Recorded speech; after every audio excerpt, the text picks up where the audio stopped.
정말 대단하세요. 부산에서 오신 분도 있다고 들었어요. 어느 분이세요? 세상에. 아, 진짜 우리. 끝나고 제가 책 선물 드릴게요. 아, 진짜 저는 아침 7시에 독서 모임이라는 얘기를 듣고 무조건 오겠다고 지난달에 말씀을 드렸습니다. 그리고 사실 이렇게 아침 일찍 모여서 책 읽는 분들의 인생은 정말 달라지죠. 예. 그래서 저는 사람을 두 종류로 나눕니다. 책을 읽는 자와 읽지 않는 자. 여러분, 우리가 정말 내 인생을 바꾸는 인물들이 이때까지 내 인생이 바뀌는데 큰 영향을 미친 사람이 누구냐 물으면 한 명 있거나 아직은 못 만난 경우도 많이 있더라고요. 그런데 그런 인물을 우리가 평소에 인간관계 맺으면서 오프라인 현장에서 내가 살고 있는 반경 이내에서 실제 얼굴 보고 목소리 들으면서 만날 확률은 저는 정말 낮다고 생각해요. 그래서 저도 아직 뭐 많이 살지는 않았지만 내 인생에 큰 기점을 마련해줬던 인물과의 만남이 어디서의 만남이었나 보면 저는 책이었습니다. 예. 저는 부산 출신인데요. 이제 20살에 대학 오면서 서울로 딱 와서 지방에 살 때는 저는 제가 가난한 줄 몰랐어요. 다 그만큼 하니까. 그런데 제가 서울에 딱 와서 맞닥뜨린 현실은 옥탑방. 정말 가난과 외로움의 싸움이 이 객지 서울이라는 곳에서의 싸움이었어요. 그러니까 수업 겨우 들어가고 아르바이트를 뭐 늘 3-4개씩 하고 그렇게 지내다 보니까 좋은 사람을 만나서 대화할 기회조차 저에게는 없었던 것 같아요. 그런데 제가 했던 아르바이트 중에 가장 수준 높은 아르바이트가 도서관의 근로장학생이었습니다. 그러면서 책을 많이 접할 기회가 생겼죠. 그러면서 제가 가졌던 저는 가장 자랑스러워하는 저의 습관이 늘 기록하는 습관인데요. 책을 읽거나 아니면 좋은 사람을 만나서 좋은 얘기를 듣거나 영화에서 명대사를 만나면 그걸 기록하는 걸 고등학교 1학년 때부터 계속 했었어요. 그런데 이게 시간이 좀 지나면서는 하루에 A4 한 장이 써지더라고요. 그래서 제가 고등학교 때부터 지금까지 제가 갖고 있는 습관 중에 가장 제가 자랑스러워하는 습관 1번이 하루에 A4 한 장 글쓰기거든요.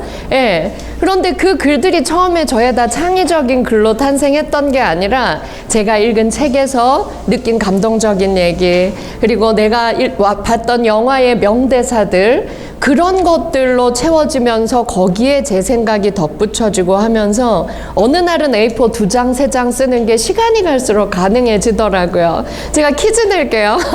이 중에 혹시 책을 내신 분이 계세요? 앞으로 다 예비 저자들이 저는 모여 있다고 생각합니다. 예, 우리가 A4 한 장 하루에 글을 쓰면 1년에 책 몇 권을 낼 수 있을까요? 요즘은 사파가 있는 책도 있고 사파가 없는 책도 있죠. 예, 정답입니다. 사파가 없으면 3권 낼 수 있고요. 사파를 좀 많이 넣으면 4권까지도 낼 수가 있습니다. 맞아요.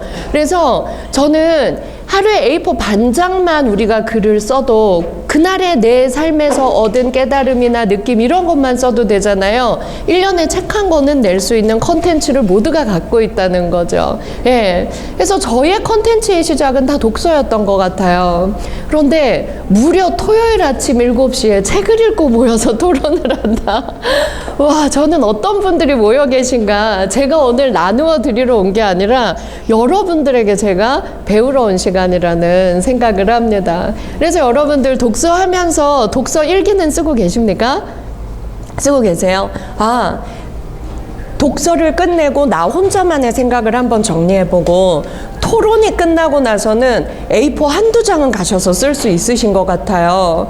내가 가진 깨달음들은 나의 경험치만큼만 깨달을 수가 있잖아요. 내가 아는 만큼만 세상이 보이니까. 그런데 토론이 끝나고 나면 오늘 우리가 여기에 30명이 모였다면 30명만큼의 경험치가 또 모여서 우리의 깨달음을 만들어내니까 돌아가셔서 기록할 것들이 또 훨씬 많지 않을까라는 생각을 합니다. 저 또한 이런 독서 모임에 와서 강의를 하고 나면 돌아가서 한 A4 5장 정도는 그날 쓸 수 있는 재산이 마련됩니다. 왜냐하면 책을 쓰면서 제가 미처 생각하지 못했는데 너무나 훌륭한 깨달음들이 독자들의 입에서 또 나오더라고요. 그걸 통해서 제가 얻는 자극들이 또 아주 많습니다. 그래서 여러분들은 이 책을 읽고 또 어떤 생각을 하셨나 무척 궁금해집니다. 저는 이번 책의 제목이 관계에도 연습이 필요합니다. 이렇게 저희가 지었죠. 이 제목을 짓고 나서 정말 맞아. 정말 맞아. 관계는 연습이 필요해. 매일같이 요즘도 이렇게 생각하고 있는데요. 제일 많이 받은 질문이 그러면 선생님은 인간관계에 자신 있나요? 잘하시나요? 이런 질문이었어요. 제가 잘하고 자신 있어서 이 책을 썼을까요? 그렇지 않습니다. 저는 인간관계가 굉장히 두려웠어요. 두려움을 갖고 있었고 특히 20살부터는 제가 썼던 A4 한 장의 글들의 대부분이 관계에 대한 고민이었어요. 예. 처음에 딱 와서는 모두가 낯선 사람이었고 내가 여기에서 어떻게 살아남아야 하나, 내가 여기서 어떻게 버틸 수 있을까, 그것이 제 인간관계의 화두였던 것 같아요. 그런데 여러분, 저는 우리가 가장 어려워하는 과제, 숙제가 나를 전문가로 키울 수 있는 가장 좋은 컨텐츠라고 생각을 합니다. 그래서 인간관계가 어렵고 내 마음이 늘 사람들과의 관계에서 불안하고 두렵고 무너지니까 아무래도 거기에 대한 책을 많이 읽게 되고 기록도 거기에 대한 걸 많이 하게 되고 이렇게 저의 기록이 쌓이다 보니까 이젠 인간관계만으로 책을 쓰라고 해도 앞으로 한 20권은 더 쓸 수 있을 것 같아요. 여러분, 수많은 심리 상담가들의 공통점이 뭔지 아십니까? 굉장히 마음이 약한 사람들이에요. 그리고 인생의 고통과 시련을 남들보다 참 많이 겪은 사람들이 많아요. 그 중에서도 가족 상담 전문가들은 가족 관계가 너무 행복하고 어려서부터 행복한 가정에서 자란 사람들일까요? 아니었어요. 가족 관계에서도 아픔의 컨텐츠가 많은 사람들이 가족 관계 상담으로 정말 유능한 분들이 되어 계신 거였어요. 저는 고통과 시련의 컨텐츠가 그 사람을 전문가로 키운다라는 걸 현장에서 너무나 많이 전문가들을 만나면서 알게 되었습니다. 신경정신과 의사들도 당연히 공부 잘한 분들이죠. 그런데 그분들 중에서도 심리적으로 굉장히 본인의 어려움에 대해서 고민을 많이 하고 또 가족관계에서 갈등과 대화의 어려움과 또 아픈 가족의 역사가 많은 분들일수록 정신과를 택한다는 걸 나중에 또 알게 되었어요. 부모 교육 전문가들, 그분들은 다 좋은 부모 밑에서 좋은 영향을 받은 분들이 부모는 이렇게 되어야 해요. 자식 교육 이렇게 시키세요. 그런 전문가가 되었나 하고 제가 쭉 봤더니 또 아니더라고요. 본인이 부모에게서 너무나 많은 상처를 받았거나 좋은 영향을 받지 못해서 어릴 때부터 이런 부모상이 앞으로 그려지면 얼마나 좋을까, 그걸 기록하다 보니까 부모교육 전문가까지 된 분들이 또 많으시더라고요. 그래서 저는 이 시간이 우리가 인간관계에 대해서 의논하는 시간도 되어야 하지만 저는 선생님들께 저는 모두의 마음속에 나는 책을 써야지라는 확고한 목표가 있으신 분들이 여기에 모였다고 생각합니다. 왜냐하면 책을 읽는 사람들은 반드시 이 책보다 더 좋은 책 쓰고 싶은 욕구가 있으시거든요. 그래서 오늘 특히 인간관계에 관심을 가지고 이 책을 읽고 토요일 아침 7시에 이 자리에 모이신 여러분들은 이걸 화두로도 저보다 더 좋은 책을 쓸 수 있는 컨텐츠를 가지고 계신 분들이 모였다고 생각을 합니다. 인간관계에서 나는 별로 어려움을 못 느껴. 나는 심리적으로도 나는 늘 즐겁고 행복해. 이런 사람들도 가끔 있기는 합니다. 그런데 저는 인간관계에서 특히 어려움을 겪고 심리적으로 어려움을 많이 겪은 사람들을 제가 많이 만나서 늘 상담을 하고 있잖아요. 그런데 여러분, 놀라운 게 뭐냐면 자기의 어려움을 극복하고 나면 다들 꿈이 생기더라고요. 그래서 아주 심각한 내상을 입고 와서 저에게 꾸준히 상담을 받으신 그분들의 진로가 바뀌는 걸 전 굉장히 많이 보았어요. 그분들의 30%가 지금 심리상담 또는 심리학을 전공하고 계시는, 그런데 어린 친구들이 아니라 50대, 심지어 60대들도 있습니다. 나의 고통에, 나의 시련의 컨텐츠를 잘 가꾸고 나면 그걸 나의 전문 분야로 제2의 인생을 살게 되는 계기로 삼는 그런 역사의 현장을 제가 만나고 있는 거지요. 그래서 여러분들은 또 오늘 이 토론을 통해서 이 강의가 끝나고 나서 나만의 어떤 컨텐츠로 또 만들어내실지 굉장히 기대가 됩니다. 저는 이 책을 몇 달 만에 쓴 건 아니었고요. 코로나가 딱 오고 나서 저는 하루에 강의를 3개, 4개 그리고 매일 심리 상담을 하는 사람입니다. 그리고 저는 일주일에 하루는 온전히 절 위해서 쉬는데 또 주말에 하루는 하루 종일 상담을 해요. 한 10건 정도를 상담을 합니다.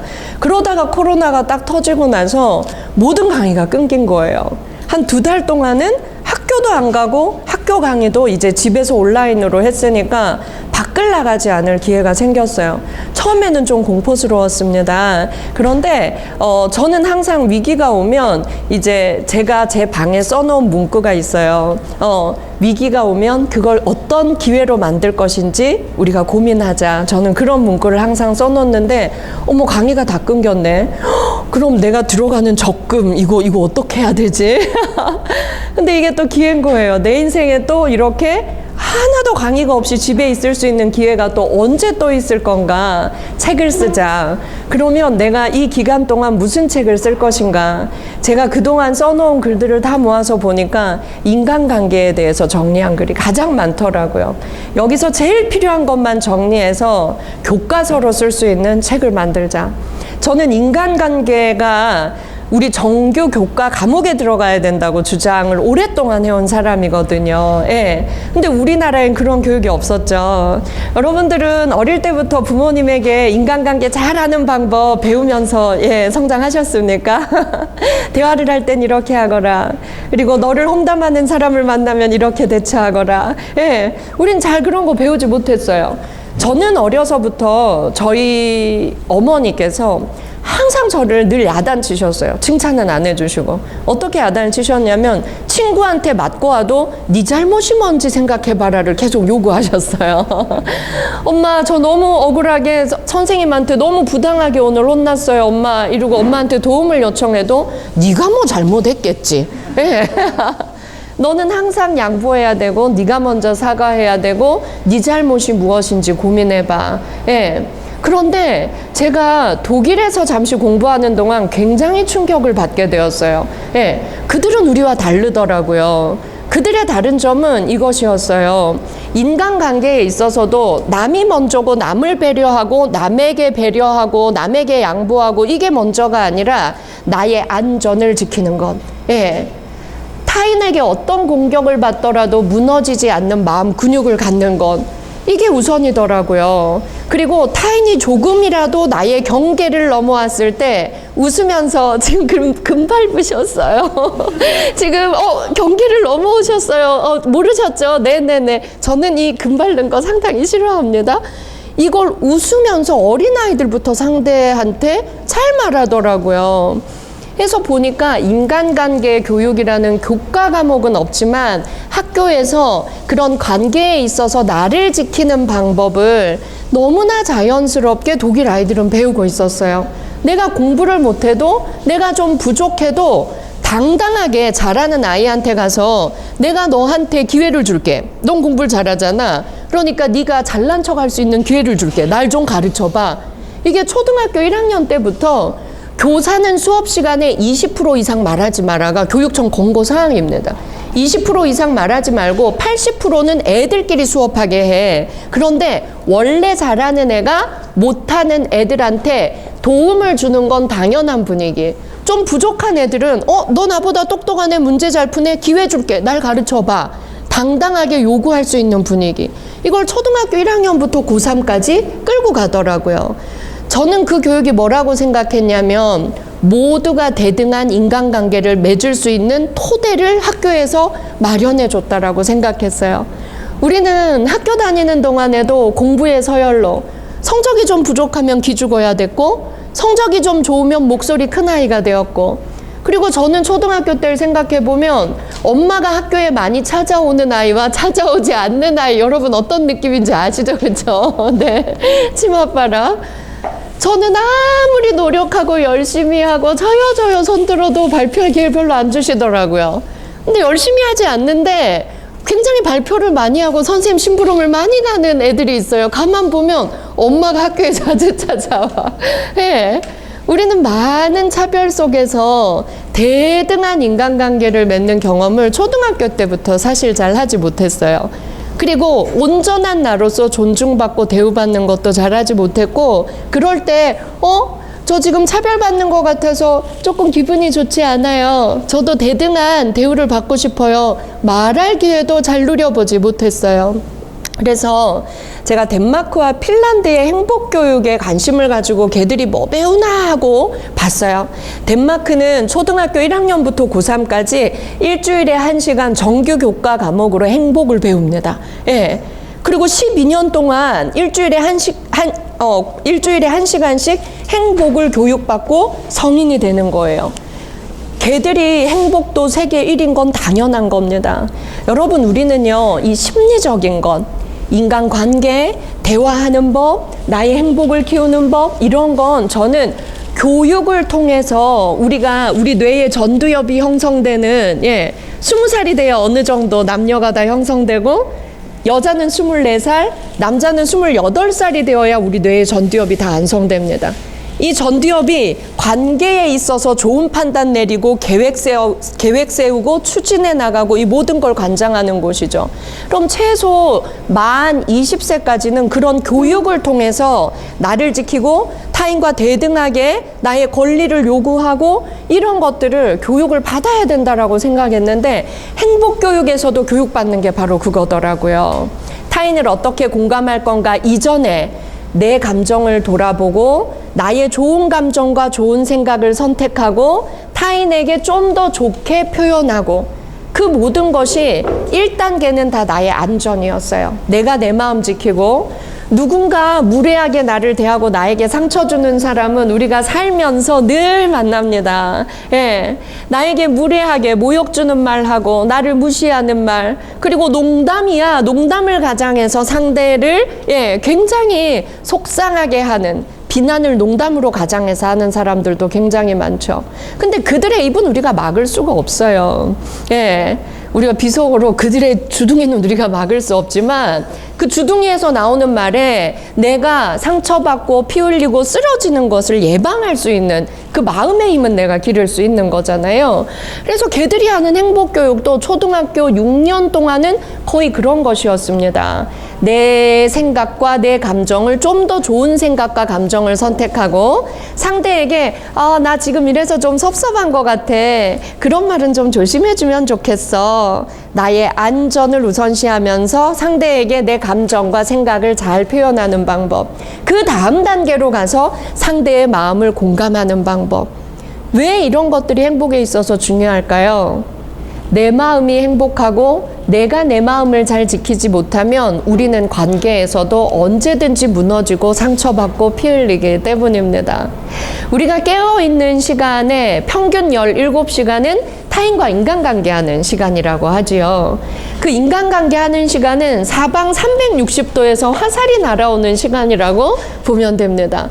자, 그런데요, 사방에서 화살이 날아올 때 그 화살을 온몸으로 다 맞고 피 흘리는 사람도 있고요. 그리고 심지어는 나의 심장을 향해서 겨눈 화살이 내 옆에 떨어졌어요. 그럼 내가 안 맞았잖아요. 그런데 떨어진 화살까지 주워서 내 심장에 꽂고 나한테 왜 이러는데 예, 그걸로 평생 아파하는 사람도 있죠.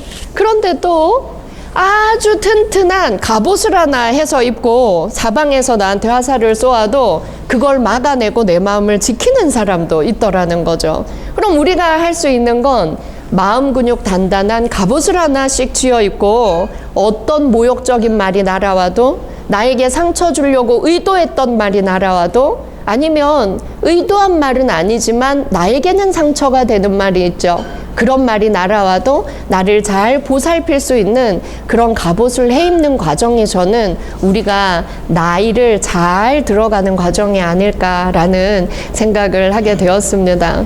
그런데 참 마침 반가운 소식이 있더라고요. 올해 9월 1일부터 영국에서 인간관계, 정규 교과 과목으로 초등학교 1학년부터 배웁니다. 근데 제가 그 커리큘럼을 막 사정을 해서 빨리 받아봤어요. 받아보고 처음에 눈물이 났어요. 뭐였냐면 초등학교 1학년부터 3학년까지 뭐 배우는지 아십니까? 안전을 배우더라고요. 그 안전이 바로 나의 안전이었어요. 타인으로부터 나를 지키는 안전을 10살까지 잘 가르쳐 주는 거예요. 인생은 상처받는 일이 당연히 많은 거야. 우리는 아이들한테 인생은 아름다워, 사이좋게 잘 지내자, 이런 꿈만 심어주니까 아이들이 학교에 딱 입학하고 나서 관계의 어려움을 겪을 때 공포심을 느끼는 거예요.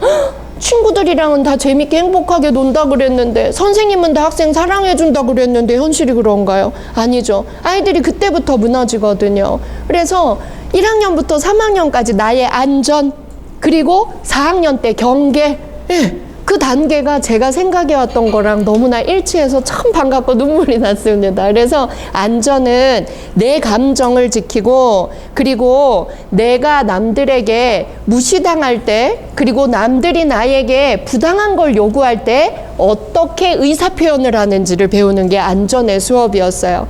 그 다음 4학년쯤 되면 누군가 나에게 경계를 넘어올 때 선발받다라는 걸 웃으면서 표현할 수 있는, 저는 그거 사생활 침해라고 생각해요. 그렇게 하지 말아주세요.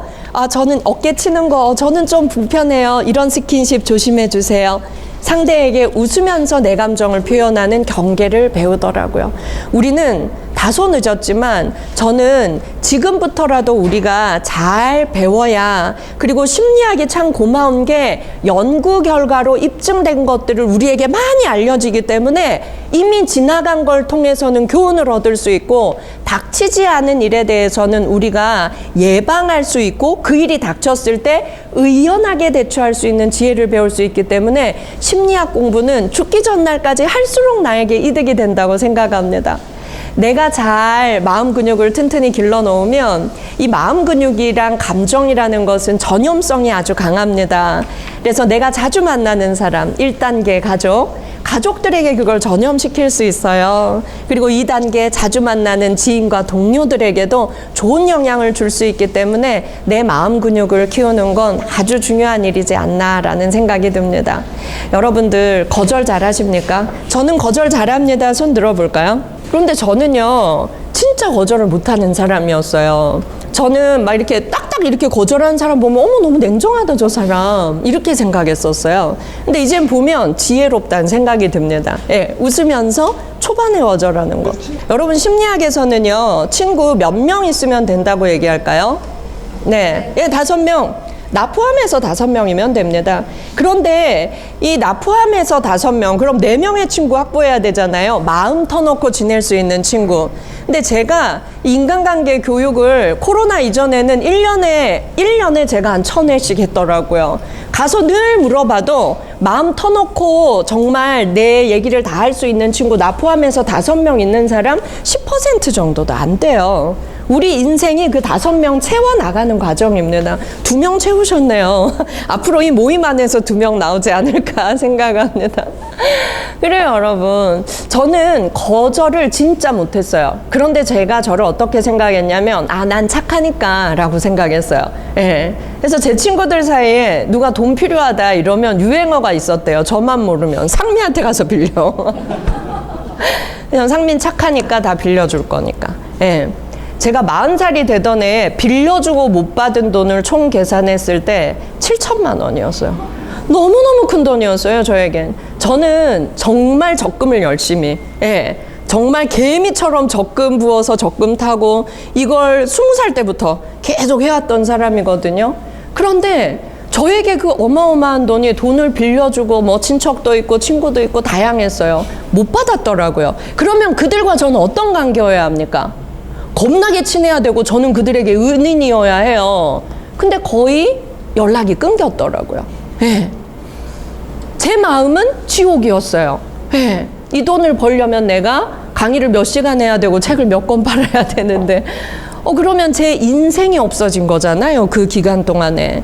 근데 제가 내린 결론은 뭐였냐면 착하다는 말을 듣고 싶은 나의 욕망이 내 인생을 일부 망쳤구나라는 걸 40살이 되던 해에 깨닫게 되었습니다. 너무 늦게 깨달은 거죠. 예. 제 마음이 행복하고 기쁘지 않은데 상미는 착해라는 말을 듣고 싶어서 제가 그걸 정말 싫은데 수락해 놓고 걔가 갚을 때까지 제 마음은 지옥이 되고 불안한 거예요. 예. 그래서 그 욕망을 가졌던 나의 잘못이구나를 알게 되었습니다. 그래서 그 뒤로는 제가 법칙을 세운 게 있었어요. 그 법칙은 뒤늦게 제가 저희 아버지 일기장에서 발견합니다. 전 매일 글을 쓰는 걸 저희 아버지에 피해서 수혈받았거든요. 제가 뭐 하나 이게 저희 아버지 시계예요. 돌아가신 지 21년 됐어요. 근데 전 저희 아버지 시계를 항상 제가 가지고 다닙니다. 예. 왜냐하면 아버지 돌아가신 시간에 이 시계 바늘이 멈춰져 있어요. 그래서 아버지가 57세까지 살고 돌아가셨어요. 100세 인생이라 치면 53년을 못 사셨어요. 그죠? 43년. 그래서 그 43년만큼 내가 더 알차게 살아야겠다라는 다짐으로 이 시계를 늘 가지고 다니는데요. 저희 아버지 돌아가시고 아버지가 일기장을 저를 다 주셨어요. 그 일기장은 성공의 역사가 아니라 실패의 역사가 참 많이 쓰여 있었습니다. 아버지가 57년간 살면서 후회됐던 것, 그리고 뒤늦게 깨달았던 것. 근데 제가 먹고 사느라 너무 바빠서 그 일기장을 제대로 보지 않았더라고요. 거기에 보니까 저희 아버지 너무 훌륭한 내용이 있었어요. 저 어릴 때 모든 저희 집의 명의는 저나 집 전부 엄마였어요. 전 저희 아버지가 페미니스트인 줄 알았어요. 엄마를 정말 사랑해서 존중해서. 그게 아니라 저희 아버지 특기가 보증석이었던 거예요. 거절을 못해서. 저희 아빠는 모든 사람이 착하다고 얘기했거든요. 근데 남에게 착하고 가족에게 가장 나쁜 사람이었던 거죠. 늘 보증서고 다 날리고 하니까 모든 게 엄마 명의로. 그래서 저희 아빠 일기장에 써 있었어요. 상미야, 살다가 그런 일이 생기면 누가 돈을 빌려달라고 하면 네가 줄 수 있는 만큼이면 주고 줄 수 없다면 10분의 1을 그냥 줘. 10분의 1을 그냥 줘. 그럼 그 사람은 세월이 지나고 반드시 고마워할 거야. 근데 그게 무슨 말인지도 그땐 잘 몰랐던 것 같아요. 근데 제가 그 뒤에 누가 500만 원 빌려줘. 그러면 제가 생각을 해봅니다. 이 친구가 진짜 어려워서 어쩔 수 없는 부탁을 하나? 아니면 이만한 친분이 아닌데 무례한 부탁인가? 사람을 구분할 수 있는 좋은 계기였어요. 이 정도의 친분이 아닌데 나한테 무례한 부탁을 하네? 이 돈을 돌려받지 못하면 얘한테 어떤 감정이 들까? 못 돌려받아도 하나도 아깝지 않은 사람이 있고 못 돌려받는다면 너무 억울할 사람이 있더라고요. 거기에서 관계를 정리할 수 있는 기준이 어느 정도 생긴다는 걸 알게 되었어요. 그래서 그 뒤에는 제가 10분의 1을 줘도 안 아깝다라는 생각이 드는 사람에게는 제가 이렇게 해봤어요. 친구야, 네가 얼마나 힘들면 나한테 이 돈을 빌려달라고 하겠어. 근데 내가 지금 그럴 만한 여유가 없어. 그런데 있잖아, 내 통장에 50만 원은 충분히 여유가 있는 것 같아. 내가 이 돈 보낼게. 너 밥 좀 제대로 먹고 다녀. 그래서 밥 굶지 말고 5,000원짜리 먹어야 될 상황 오면 7,000원짜리 먹어. 난 네가 힘냈으면 좋겠어. 그리고 언제든지 힘들 땐 연락해. 이러고 그 돈을 그냥 줘봤어요. 그랬더니 여러분, 2, 3년 뒤부터 소문이 돈 필요할 때 상미한테 빌려가 아니라 그년 진짜 좋은 년이야 이렇게 바뀌어 있더라고요. 그년 진짜 좋은 년이야. 내가 있잖아 정말 힘들어서 500만 원 빌려달라 그랬는데 걔가 50만 원 그냥 주고 갚지 마라고 했던 애야. 근데요 지나고 나서 알게 된 게요 그 돈들은 거의 다 회수가 됐어요. 진짜 좋은 년이야. 소문 실컷 내고 그 돈을 또 저한테 갚아요. 그리고 계속 얘기해요. 네가 그때 50만 원 갚지 마 하고 줬던 그날을 잊을 수 없다고. 그래서 제가 아버지의 실패의 역사에서 아버지가 10%를 그냥 줘라 라고 했던 게 이거였구나를 뒤늦게 알게 됐습니다. 여러분, 오늘 이 강의를 들으시고도 토론한 뒤에 여러분이 기록으로 남기는 게 얼마나 중요하시냐면 우리가 죽는 날이 언제 죽는 거냐면요. 제가 왜 저희 아버지를 이렇게 잊지 못하고 이 살지 못한 나머지 시간을 내가 살아야지 이런 마음을 먹고 살까요? 아버지의 일기장과 편지 덕분이에요. 우리가 진짜 죽는 날은 내가 깨달은 인생의 깨달음들의 기록이 없어지는 날이 저는 우리가 죽는 날이라고 생각합니다. 저희 아버지가 인생을 통해 깨달은 건 독서일기, 저에게 독서일기를 편지로 보내셨거든요. 그런 것들이 저에게 있기 때문에 제가 죽기 전날까지 그 아버지의 글들은 저를 키울 거예요. 그리고 그날까지 안 죽는 거죠. 그리고 제가 기록한 모든 것들은 제가 죽고 난 몇백 년 뒤에도 이 책들이 남아있다면 저는 살아있는 거겠죠. 여러분들도 오늘부터 지금까지 해오신 분들도 계실 테고 이때까지 안 해오신 분들은 오늘부터 나를 영원히 살릴 수 있는 컨텐츠, 내가 죽어도 내 자식을 영원히 키울 수 있는 컨텐츠를 기록하시리라 믿습니다. 거기서 제일 중요한 건 저는 내가 인간관계를 통해서 그리고 내가 고난과 시련을 만났을 때 겪어내고 이겨내었던 지나고 보니 깨달았던 깨달음들을 기록하는 거라고 생각해요. 이게 일회성이 아니라 살다 보면 비슷한 고통이 또 오거든요. 근데 우리가 지나간 건 또 기억이 안 나요. 그런데 내 일기장을 들춰보면 맞아, 나 10년 전에도 이런 일 겪었는데 그래 이때 이렇게 이겨냈었지. 그때 나를 험담하고 모함하는 사람들 때문에 그래 그 순간에 죽고 싶었어. 그런데 지나고 보니까 다 지나가는 일이었어. 그리고 결국 진실은 밝혀졌어. 이런 깨달음을 나의 교훈을 통해서 내가 또 얻기도 하고 또 그런 깨달음을 기록해 놓은 것이 다음에 내 자식을 죽음의 고비에서 건져낼 수도 있겠죠. 그렇지 않은가라는 생각을 합니다. 그래서 여기에 이 책에 실려 있는 것들도 제가 수많은 실패의 경험을 했던 것들, 그리고 저의 내담자들이 너무나 큰 고통에 처해서 저를 찾아왔을 때 같이 상담하면서 그걸 이겨냈던 내용들. 그래서 사실은 살아있는 경험의 총집합이라고 저는 생각을 해요. 이건 제가 이제 강의하면서 거의 10년 동안 직장인들 강의를 제가 많이 하니까 직장인들의 고민 상담을 하면서 제가 기록해 놓았던 것들 중에서 엑기스만 다 모았습니다. 그래서 이제 인간관계 교육을 할 때 이걸 교과서로 내가 이제 써야지라는 마음으로 묻게 되었는데요. 여기 사례자로 나오신 분들에게는 제가 전부 다 동의를 구하고 가명으로 그 사례를 넣게 된 겁니다. 여기에 사례로 나온 분들도 보면 굉장히 어려움을 많이 겪은 분들이죠. 그런데 공통점은 그걸 잘 해결해 내려고 노력하고 해결의 단계에 이르게 된 공통점도 있습니다. 그래서 우리가 인간관계의 두려움은 누구나 다 가지고 있습니다. 제 내담자 중에 최연소는 5살, 최고령자는 87세입니다. 그런데 이들의 고민의 공통점을 뽑아보면 1위가 모두 인간관계예요. 5살짜리 고민 뭔지 아세요? 어린이집에서 친구들이 저랑 잘 안 놀아줘요. 아무리 노력해도 선생님들이 저 별로 안 예뻐하는 것 같아요. 네. 87세 할아버지의 고민은 뭔지 아십니까? 네. 내가 평생 자식들을 위해 희생했는데 자식들이 내 마음을 몰라준다. 그래서 내가 너무 외로워서 상처한 지 20년째인데 내가 재혼하고 싶다는 얘기를 용기 내서 큰딸한테 했더니 아버지 노망 나셨어요 라고 얘기하더라. 네. 그래서 나는 겨우 마음에 드는 할머니 만났는데 이 할머니랑 숨어서 연애해야 될 것 같다. 그런데 내 인생이 너무 억울하지 않습니까, 선생님? 여러분, 다 인간관계예요, 고민이. 그쵸? 인간관계 고민 중에서도 압도적인 1위는 어떤 관계의 고민일까요? 압도적인 1위. 가족입니다. 가족이에요. 저는 이제 종종 방송에 나가다 보니까 그런 연예인들이 저희 상담실에 많이 오세요. 그래서 만나는 시간은 일반인들이 건물에 들어오지 않는 시간에 만나죠.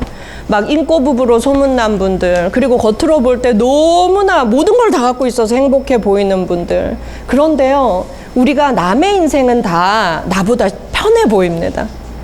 모든 사람들의 그 집의 문을 열어보면 모든 집에는 다 고통이 있어요. 각기 다른 아픔이 다 있어요. 저는 그 무게는 다 비슷한 것 같아요, 보면. 저한테 상담 오시는 분들 중에는 뭐 아주 막 재산이 많은 분들도 계세요. 저는 제가 가난과의 싸움이 길었기 때문에 돈이 많으면 가족이 다 행복할 거라고 생각했어요. 모든 가족이 싸우는 이유는 돈이 없기 때문에 싸우는 거야. 제 경험치 안에선 그렇게 이해했죠. 근데 제가 상담해 보면요, 차라리 가난한 사람들이 가족엔 더 좋습니다. 예, 돈이 100억이 넘어가면요, 가족 내에서 재판장에서 봐야 될 일이 더 많아지는 가족들이 있더라고요. 부모, 자식, 형제들 간에 돈 때문에 재판하는 일이 더 많아지더라는 거죠. 예. 아, 우리가 생각하는 거랑 다르구나. 가족 관계의 고통은 정말 큰 거구나. 그리고 정말 행복해 보이는 부부도, 정말 유명한 사람도, 돈이 많은 사람도 그 집의 문을 열어보면 굉장한 관계의 고통이 있구나를 알게 되었어요. 가족 관계에 대한 고통은 모두에게 있었고, 그 다음에 2등은 격차가 좀 많습니다. 예, 2등은 뭐 어떤 관계의 고통이 많았을까요? 예, 2등으로 내려와야 20세 미만은 친구 관계, 20세 이상은 동료와의 관계를 꼽았습니다. 예. 자, 이직하고 싶은 1위도 뭐였을까요? 저는 기업의 직장인 고민 상담실 칼럼을 오랫동안 써왔거든요. 모든 직장, 어느 회사고 상관없이 이직하고 싶어요. 신입사원부터 임원들까지 전부 똑같아요. 인간관계. 꼴 보기 싫은 인간인데 매일 만나야 돼. 매일 일해야 돼. 예, 너무너무 싫은데 일해야 돼. 이직해야겠다. 여러분, 이직이 답일까요? 그러면 관계 때문에 이직한 사람은 그 다음 직장에서의 인간관계의 만족도가 높아야 하잖아요. 왜? 꼴 보기 싫은 그 인간을 내가 제거하고 왔으니까. 그런데 절대 그렇지 않았습니다. 인간관계 때문에 이직한 사람은 그 다음 직장에서의 인간관계의 만족도는 더 떨어졌어요. 또 관계 때문에 이직하고 싶다는 거죠. 그럼 우리는 관계가 어려워질 때 도망가야겠다는 생각을 누구나 1순위로 하게 되지만, 그건 답이 아니라 관계 어려움을 만나면 이거 내가 트레이닝할 수 있는 아주 좋은 연습장을 만난 것이다 라고 우리는 생각하고 여기서 최대한 연습을 해야 돼요. 그래야 그 다음 어딜 가나 또 만나게 될 것이기 때문에 그 다음 단계의 인간관계의 고통에서 조금 더 쉬워질 수 있다는 거죠. 그래서 저는 직장인들한테 늘 얘기해줘요. 어딜 가나 직종과 상관없이 모두가 인간관계 제일 어려워하더라. 이 말 한마디에 굉장히 위로를 얻었다는 사람들도 많습니다. 왜? 나만 그런 게 아니라 남도 그렇구나를 알게 될 때 우리는 굉장히 위안을 얻게 되기 때문이지요. 그래서 여러분, 내가 겪었던 인간관계 중에 어떤 관계가 제일 어려웠나 우리가 한번 떠올려 보면 이미 끊어진 관계도 있을 테고, 아직 끊지 못해 고통 속에 있는 관계도 있을 거고, 그리고 그 관계가 가족이어서 끊을 수 없어서 영원히 내가 그 관계 속에서 가야 되는 사람도 있을 겁니다. 저는 관계에 있어서 이 책에서 제일 중요시 다룬 게 거리두기였죠. 예, 여러분들도 앞부분에서 많이 공감은 하셨을 것 같은데요. 자, 나무 심을 때 산에 몇 미터 간격으로 심어야 산에 불이 나도 다 타 죽는 걸 면할 수 있었죠? 3m였습니다. 예, 지혜롭지 않나요? 예, 3m 거리를 두고 심어야 다 타 죽지 않습니다. 근데 우리는 너무 조밀하게 붙어 있으면 어떻게 되죠? 다 같이 타 죽습니다. 한 사람 몸에 불이 붙으면. 그래서 저는 직장 동료는 친구가 될 수 없다 파트를 직장인들 강의할 때 굉장히 강조해서 해요. 그 파트가 직장인 강의에서 굉장히 중요하게 다루어집니다. 정말 오너가 구시대적인 사람일수록 자꾸 가족을 중시해요. 가족을 중시하고 야유회 가서 우리가 남이가 계속 이거 하고, 직장 내에서 언니, 오빠, 형님, 동생, 아우, 막 삼촌이라고 불러. 절대 부르면 안 되죠. 그리고 절실한 친구를 맺어서 사우나 같이 가고 주말에도 만나고, 친구가 좋은 친구가 될 수 있는 경우도 있지만, 사실 우리가 직장 내에서는 너무 긴밀한 개인적인 관계를 맺을수록 그게 이직의 이유 1등이 된다라는 걸 저는 지난 10년 동안 상담하면서 너무나 많은 사례를 봤어요.